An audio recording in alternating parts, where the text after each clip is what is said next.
Hello बच्चों, आज date है 23 सितंबर 2020। क्लास 9th के लिए साइंस की वर्कशीट नंबर है 35 और ये आपके चैप्टर 8 में से है जिसका नाम है गति।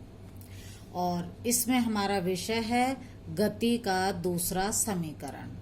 देखो बच्चों, जब कोई वस्तु सीधी रेखा में जिगजैग नहीं, एक समान त्वरण से चलती है। एक समान त्वरण का मतलब है कि जब उसके वेग में परिवर्तन एक जैसा हो तो वह एक निश्चित समय अंतराल में निश्चित दूरी तय करती है। कब? जब वो एक समान त्वरण से चलेगी और एक सीधी रेखा में चलेगी। अब इस दूरी को हम गति के दूसरे समीकरण से ज्ञात करते हैं और गति का दूसरा समीकरण क्या है? S बराबर ut plus half at square. यहाँ S है दूरी, u प्रारंभिक वेग है, t टाइम समय और a है त्वरण। अब हम ये देखेंगे कि हम इसे कैसे ज्ञात करते हैं। देखो, ये वाला जो समीकरण है ये दूरी या स्थिति और समय के बीच संबंध को दर्शाता है। इस समीकरण को प्राप्त करने से पहले आपने गणित में पढ़ा होगा कि आयत का क्षेत्रफल क्या होता है। आयत का क्षेत्रफल होता है लंबाई गुणा चौड़ाई और त्रिभुज का क्षेत्रफल होता है 1/2 गुणा आधार गुणा ऊंचाई। इस समीकरण में इन दोनों सूत्र का प्रयोग होगा। अब देखो, मान लो हमारे पास एक समान त्वरण से चल रही वस्तु का वेग समय ग्राफ ये ले रखा है हमने। ये क्या है? यह एक समान त्वरण से चल रही वस्तु का वेग समय ग्राफ। लेकिन इसमें u 0 के बराबर नहीं है। u का वैल्यू जो है वो 0 नहीं है, वो कुछ ज्यादा है 0 से। तो u is not equal to 0।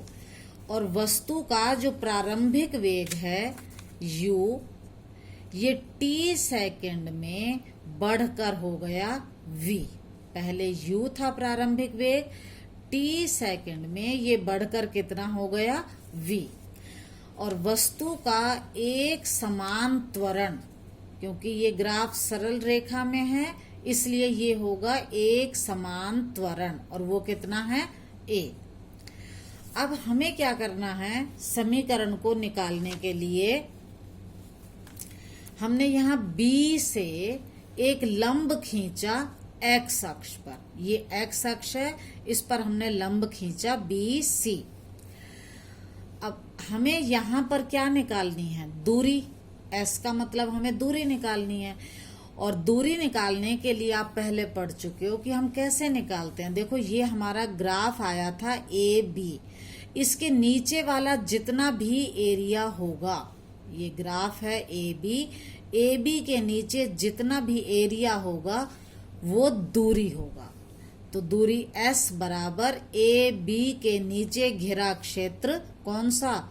OABC। हमें ये सारा एरिया निकालना है, तो ये क्या होगा? दूरी। अब देखो हम कैसे निकालेंगे। जब हम ये निकालते हैं तो यहाँ पर ये वाला OABC, इसमें क्या है? ये तो आयत है और ये जो ऊपर वाला हिस्सा है ये त्रिभुज है। तो S बराबर आयत OADC का क्षेत्रफल प्लस त्रिभुज ADB का क्षेत्रफल। हम इसमें आयत का क्षेत्रफल भी लेंगे और त्रिभुज का भी। अब आयत का क्षेत्रफल हम कैसे निकालते हैं?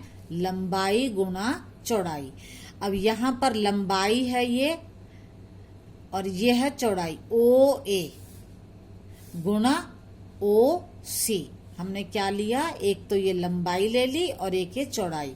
लंबाई है OA और चौड़ाई है OC प्लस अब हम निकालेंगे त्रिभुज का क्षेत्रफल।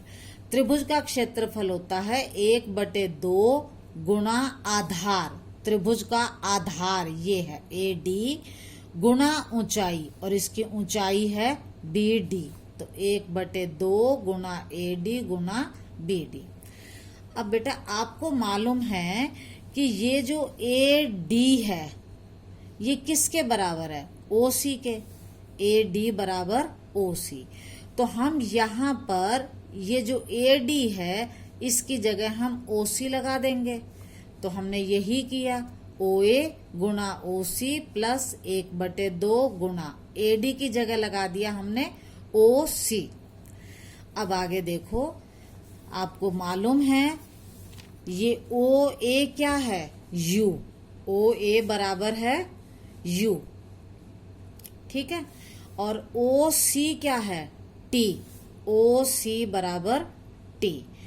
और एक आपको मालूम है त्वरण का फॉर्मूला होता है वेग में परिवर्तन बटे समय।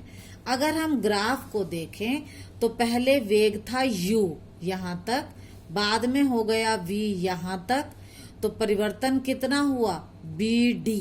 तो परिवर्तन है bd, कितना टाइम लगा? t second. तो यहाँ से bd आ जाएगा a गुणा t, क्रॉस मल्टीप्लाई करके। अब हमें ये तीनों वैल्यू यहाँ पुट करनी है। देखो OA की जगह हमने लगाया U, OC की जगह लगाया T, प्लस 1/2 गुणा OC की जगह T, और BD बराबर क्या है? AT। अब हम निकालेंगे S बराबर, ये आ गया UT प्लस 1/2 AT, 2 बार है तो T का स्क्वायर, और ये हमारा गति का दूसरा समीकरण प्राप्त हो गया। अब अगर इसमें हम उदाहरण को देखें तो किसी चलती बस पर, बस पहले चल रही है, उसका कुछ ना कुछ प्रारंभिक वेग है। ब्रेक लगाने पर गति के विपरीत दिशा में, विपरीत शब्द को ध्यान रखना, 6 मीटर प्रति सेकंड स्क्वायर का त्वरण उत्पन्न होता है। तो A बराबर 6, मैंने माइनस क्यों लगाया? क्योंकि ये विपरीत दिशा में है। यदि बस ब्रेक लगाए जाने के बाद रुकने में 2 सेकंड का समय लेती है, टाइम कितना लगता है? 2 सेकंड, और फिर वो रुक जाती है, रुकने का मतलब उसका अंतिम वेग हो गया 0। हमें क्या करना है? उतने समय में तय दूरी ज्ञात करो। हमें दूरी ज्ञात करनी है, दूरी होती है s। फॉर्मूला अभी आपने पढ़ा, s बराबर ut plus half AT square. अब हम यहाँ पर देखेंगे कि हमें u कहाँ से लें? u तो यहाँ दे ही नहीं रखा, तो चलो पहले हम u निकाल लेते हैं। अब u कैसे निकालेंगे? गति का पहला समीकरण v बराबर u प्लस AT आप पढ़ चुके हो। v बराबर 0 है, u हमें निकालना है, a -6 है और t 2 है। तो ये आएगा 0 बराबर u, 2 को 6 से गुणा किया 12 है, और माइनस का निशान यहां से आएगा, तो ये 12 है। जब इस साइड आएगा तो ये माइनस से हो जाएगा प्लस में, तो u बराबर 12 मीटर प्रति सेकंड। हमारा u आ गया। अब हम उसी समीकरण को लेते हैं जिसमें दूरी निकालनी है। s बराबर ut plus half AT square. u कितना आया? 12। t कितना दे रखा है? 2 प्लस 1/2। a कितना है? -6। a कितना है? -6 गुणा t कितना है? 2। स्क्वायर है तो 2 गुणा 2, 2 से 2 कट गया, ये आएगा 12 दूनी 24 प्लस 2 छिक 12, लेकिन निशान माइनस का है, तो ये हो जाएगा 24 माइनस 12, क्या आएगा? 12 मीटर, और यही इसका आंसर है। अब हम आते हैं एक्सरसाइज के प्रश्न पर। गति का पहला और दूसरा समीकरण लिखिए। देखो पहला समीकरण आप लिख चुके हो, v बराबर u प्लस AT, और दूसरा समीकरण है s बराबर ut plus half AT square. दूसरा प्रश्न है, गति के दूसरे समीकरण को वेग समय ग्राफ से व्युत्पन्न कीजिए। देखो बेटा, ये जो मैंने आपको समझाया, ये यहां से लेकर यहां तक ये पूरा है। मैं इसकी फोटो आपको भेज दूंगी, और यहां पर ये यहां से लेकर यहां तक है। तीसरा प्रश्न है, कोई कार एक समान रूप से 1 मीटर प्रति सेकंड स्क्वायर से त्वरित होकर, तो ये हो जाएगा त्वरण, A बराबर 1 मीटर पर सेकंड स्क्वायर। मैंने लिख लिया, A बराबर 1 मीटर पर सेकंड स्क्वायर होकर 5 सेकंड में, 5 सेकंड ये हो जाएगा टाइम बराबर 5 सेकंड में 5 मीटर प्रति सेकंड से 10 मीटर प्रति सेकंड की चाल प्राप्त करती है। मतलब शुरू में प्रारंभिक वेग उसका है 5 मीटर पर सेकंड और अंतिम वेग है 10 मीटर पर सेकंड। तो u बराबर 5 मीटर पर सेकंड, v बराबर 10 मीटर पर सेकंड।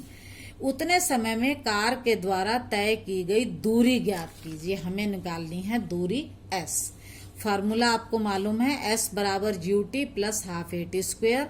तो u यहाँ पर है 5, t 5 प्लस 1/2, a है 1, फिर t है 5, स्क्वायर है तो 5 गुणा 5, तो 5 पंजे 25 प्लस 25/2, तो ये आएगा 25, और इसको हल करोगे तो 12.5, दोनों को जोड़कर आएगा 37.5 मीटर, और ये इसका आंसर होगा। ओके बेटा, अब आप इस वर्कशीट को समझिए, करिए, और अगर कोई डाउट है तो मुझसे पूछिए।